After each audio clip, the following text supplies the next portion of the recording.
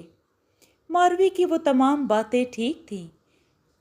اس کی یادوں نے آج تک میرا پیچھا نہیں چھوڑا۔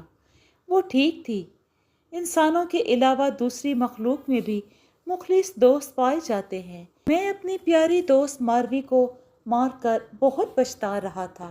میرا ایک ایک پل تکلیف میں گزر رہا تھا۔